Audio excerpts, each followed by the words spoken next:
Hey guys, Will here from Pedalboards of Doom, and we're here with Hello Sailor Effects. Hi, Pedalboards of Doom. Hello. Hey Joe, can you please take us through your range Was of that pedals? a Hendrix reference then? Yeah, hey, it was. Joe. It was. You made that earlier, didn't you? Yeah. So, I think the best way to start is let's talk about your custom enclosures first, shall we? Okay, so every one of my pedals is an individual enclosure design. So they all range from, you know, normal hand-painted with decaled finishes to my own cap badge to Brazilian rosewood veneer, or you can have anything you like, any picture design you want, I'll try and make it work. Sweet. And can we talk about this custom, very special enclosure as well? Okay, so this is an old Brownie camera from, I think, from the 30s. I got a few of these available now, and basically it's a Rangemaster built into it. So, and this is your preferred way of building, isn't it? Yeah, so point to point is my preferred way. I feel like it's safer for the stupid people to do. You know, I can't do all this micro SMD. You know, I'm a little bit old school, and it's a bit easier to work on. Yeah. So while we're on this, we'll talk about the Rangemaster. This is my favourite design. I feel like I'm going to be buried with one of these when I go. So germanium transistor. This one's got an input transformer, which allows it to be placed anywhere in the signal chain, and a 3-position EQ switch, because treble's a dirty word when it comes to the guitar. And you got those in there. Can you show us where the LED is? Because I think that is one of the sickest things. So, look how cool that is. That is awesome. Yeah, so just a bit different. Yeah, and in the sort of Rangemaster sort of range, you have a sort of budget model, everything up to anything you want. So this is the budget model. This is an exact copy of an original. This one's got a Mullard GET 104 transistor in it from the 60s. It's one of the red-covered brassy type transistors. Real nice. And this is, you say the budget range, but Rangemaster's really great pedal. So it's not budget, but it's not budget. It's just lower. And then it goes up to the Daddy, which is 2 Rangemasters, each with transformer controls and range controls and 3-position EQs. But you could also have a switch to change out the germanium transistor to a silicon, or, well, anything. Yeah, whatever you would like. Yeah, whatever you like. So, moving on to this one, your Anchor Drive. All right, so the Anchor Drive, this is one of my... That's your actual cat badge? Yeah, so it's Berry badge, yeah. Oh, wow, okay. So I get promoted in February to Chief, so I no longer need a PO's cat badge, so it's got to be used for something. Yeah, because if you guys didn't know, Joe is still serving in the Royal Navy. Yeah, for all my sins. Hopefully not for very long, but... Yeah, so this is basically 2 MOSFET gain stages built like a preamp and a power amp with a master volume. So you can get anything from really clean, always on sparkle, make good of a pedal with the gains turned down and a master up, or you can lower the master and crank the gains in any combination, and that'll give you a really compressed, thick sounding, and everything in between. So you can do drive, you can do distortion, you can do fuzz. Be careful though, because one review guy run it into a digital reverb and blew up his reverb because there's a lot of boost in there. So there's like 20 plus dB in there. Well more than that. That's insane. It's dangerous. That's dangerous. So moving on, is the next one Kossoff? Yeah, so the Kossoff drive is Paul Kossoff's my favourite guitarist. There's no secret there.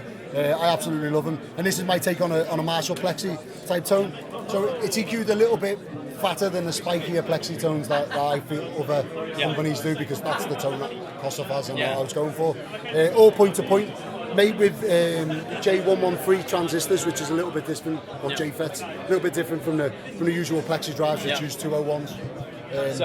I think one of the cool things about your service, which not a lot of other pedal companies offer, is you listen to a player when they ask for a custom pedal from you sometimes, and you'll EQ it to their rig. Is that right? Yeah, so first of all, we'll hash out what guitars and amps they're going to use and what application, because if they're going to use it for the clean boost, there's no point in me trying to boost the gain of the pedal, or, you know, and we'll find out what the use for the pedal is and what rig they're going to use it with, and then I'll try and tailor it to that. So I recently built a tube screamer that took me so much time, because the guy uses a Strat and a PRS in the middle position. And so it was really weird. I wanted to give it enough cut, but I didn't want...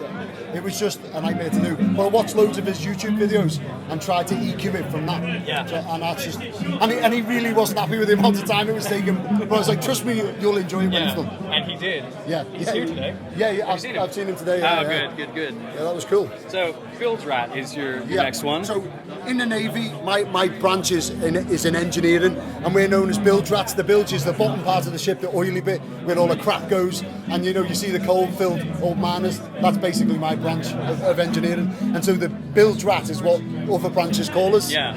And so that's where that come about. So this is the most like you then, huh? Yeah, filth. So this is basically a Mark 1 tone bender-ish circuit. It's not quite that. It's got a voltage starve in it, and usually a transformer control as well, but this one hasn't got the transformer control.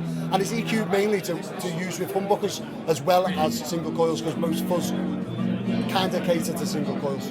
Yeah. So there's no woofy low end. Nice, man. Yeah. It's good to have it sort of EQ'd, because like a fuzz face doesn't really suit a Les Paul, does not it? at all. Yeah. And you cannot use the neck pickup on a Les Paul with a fuzz face Yeah, at all. it's But this so can much take it, bass. no problem. So much bass. Yeah. So next in the line is Broadside. So the Broadside come about from watching that pedal show. I'm a huge fan of them guys, and they on one episode used an SD1 to clean up at Orange Tiny Terror by setting the gain lower, and I thought that's brilliant. So I basically designed a single transistor point-to-point overdrive that would drop the gain and clean up a single channel amp. And then as development went on, I thought, well, the overdrive from this pedal is really nice when it's cranked. What happens if we make it high gain? So I added in an extra gain stage. I boost the gain of the whole pedal and turns it into a fire-breathing monster.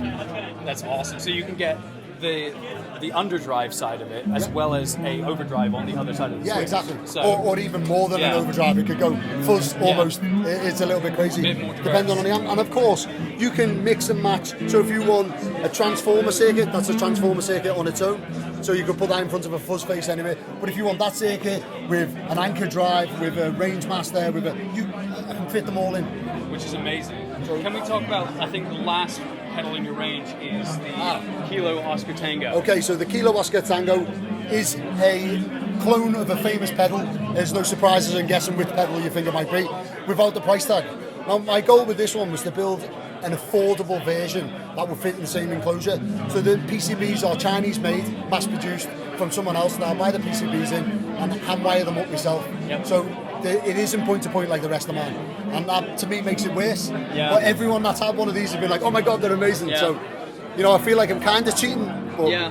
Well, it's tough. You could never do a circuit that complicated without going it would be PCB. huge. The pedal would be huge. Yeah. But so these are roughly about the same price as I would charge for a single channel one of my own designs. So £150, and it's basically the Bruce Breaker, two Bruce Breaker type overdrives. Nice. And so people can buy these online? Reverb.com is where to sell them, or hit me up on Instagram. I'm You're always really on good there. at that, aren't I do like a bit of Instagram, much to my wife's discontent. Yeah, I'm sure. Well, great guys, thank you so much for watching this video. If you are interested, go to Joe's Reverb store, Hello Sailor on Reverb. Search for that. All right, see you guys in the next one.